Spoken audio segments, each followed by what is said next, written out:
பாஜக அரசின் சாதனை விளக்க கூட்டத்தில் இந்துக்களுக்கு எதிராக திமுக செயல்பட்டதை போன்று தாவேகவும் செயல்படுகிறது என மாநில செயலாளர் குற்றச்சாட்டு வைத்துள்ளார். திருப்பத்தூரில் பாஜக மத்திய அரசின் 12 ஆண்டு சாதனை விளக்க கூட்டம் இன்று நடைபெற்றது. இதில் சிறப்பு அழைப்பாளராக மாநில செயலாளர் வெங்கடேசன் கலந்து கொண்டார்.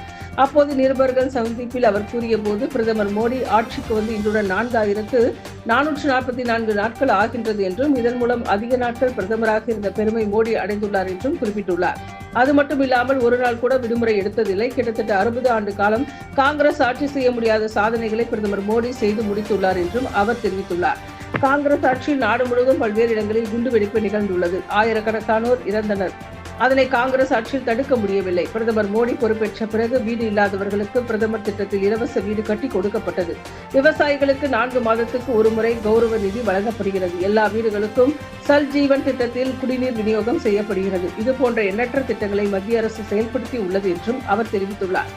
காங்கிரஸ் ஆட்சியில் பொருளாதாரத்தில் இந்தியா 11வது இடத்தில் இருந்தது. மோடி தலைமையிலான ஆட்சி 4வது இடத்துக்கு முன்னேறி உள்ளது.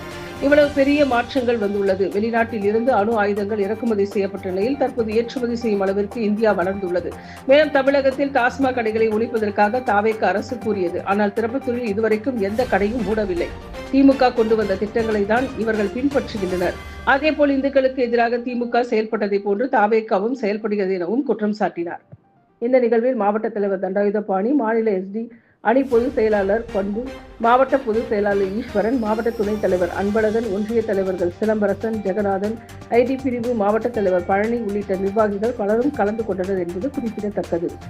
சக்தி இல்லாத ஒரு பிரதமரா அன்றைய காங்கிரஸ் பிரதமரா இருந்த மன்மோகன் சிங் இருந்தார். ஆனா நரேந்திர மோடி, மாண்புமிகு பாரத பிரதமர் நரேந்திர மோடியினுடைய ஆட்சியில செந்தூர் அப்படிங்கிற ஒரு கொண்டு வந்து, காரணம் என்ன, நம்மளுடைய பெண்களுடைய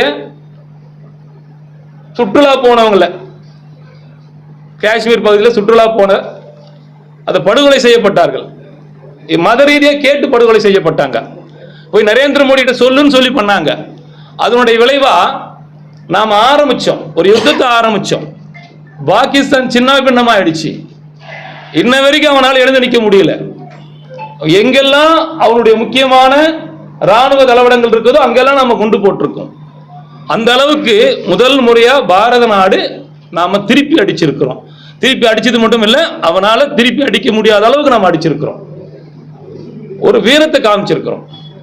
ஒரு காலத்துல பாரத நாடு உலகத்திலிருந்து மற்ற நாடுகள் இருந்து நாம தளவாடங்கள் நாம பர்ச்சேஸ் பண்ணிருப்போம், வாங்கியிருப்போம். ராணுவ தளவாடங்கள் முழுக்க ஒரு காலத்தில் நாம வாங்கியிருப்போம். இன்னைக்கு உலக நாடு மத்தியில் நாம ராணுவ தளவாடம் விற்கிறோம்.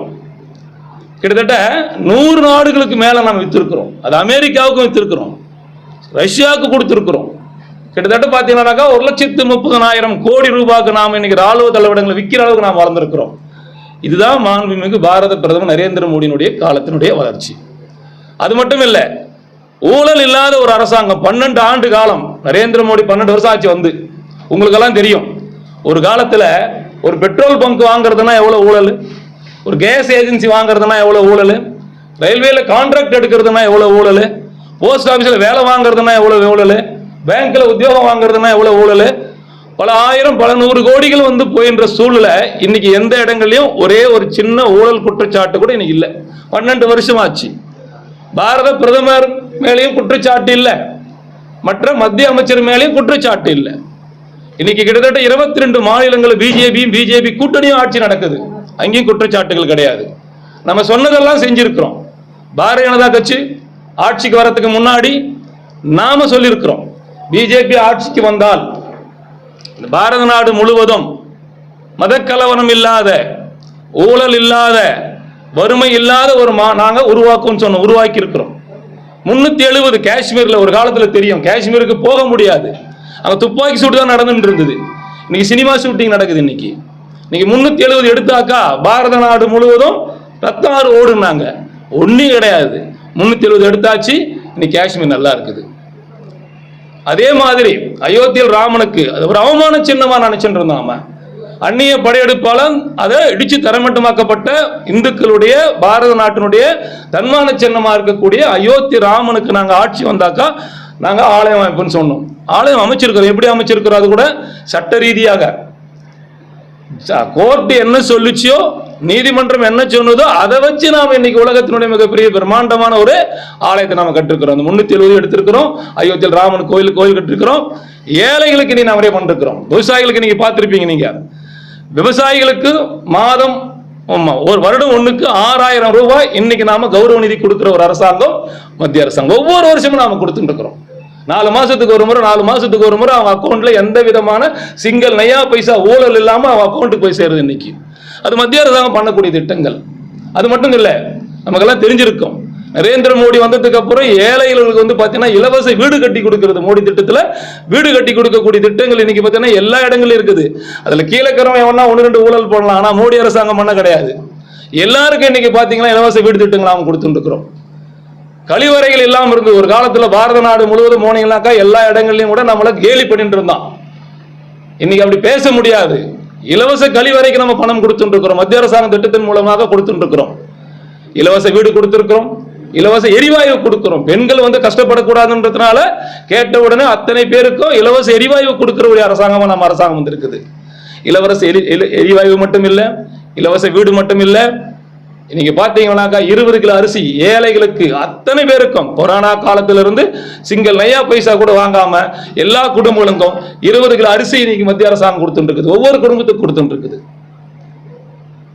இப்படி எண்ணற்ற திட்டங்கள். ஜல்ஜீவன் திட்டம், ஜல்ஜீவன் ஒவ்வொரு வீட்டுக்கும் எல்லாருடைய வீட்டுக்கும் இன்னைக்கு பாத்தீங்கன்னாக்கா டேப் இருந்தா கொலால தண்ணி வரக்கூடிய சூழ்நிலை உருவாக்குறது மத்திய அரசாங்கம். 100 நாள் வேலை திட்டம் இருந்தது.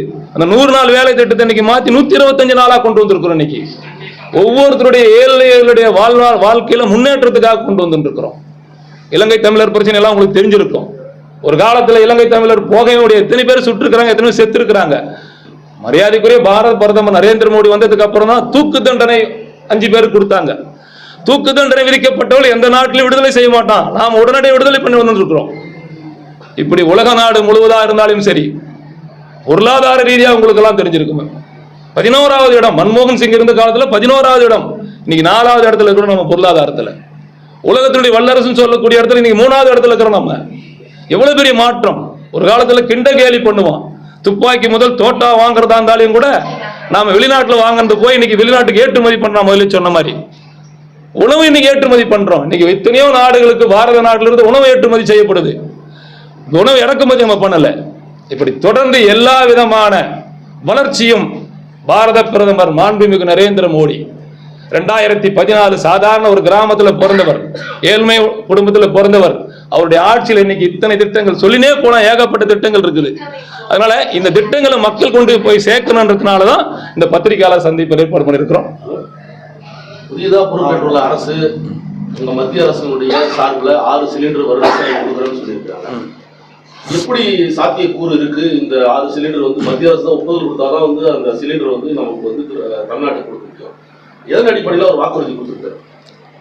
6 சிலிண்டர் கொடுக்குறேன்னு சொல்லிட்டு கொடுக்கலன்றது மட்டும் இல்லை, உங்களுக்கு எல்லாம் தெரிஞ்சிருக்கும். நாங்கள் ஆட்சிக்கு வந்த உடனடியாக எல்லா பேருந்துகளிலும் பெண்கள் இலவசமா போலான்னு சொல்லி சொன்னாங்க. இந்த அரசாங்கம் பண்ணல. இதே காலகட்டத்தில் தான் நாங்க மேற்கு வங்காளத்தில் நாங்க பாரதிய ஜனதா கட்சியினுடைய சுவேந்து அதிகாரி ஜெயிச்சிருக்கிறார், முதலமைச்சராக இருக்கிறாரு.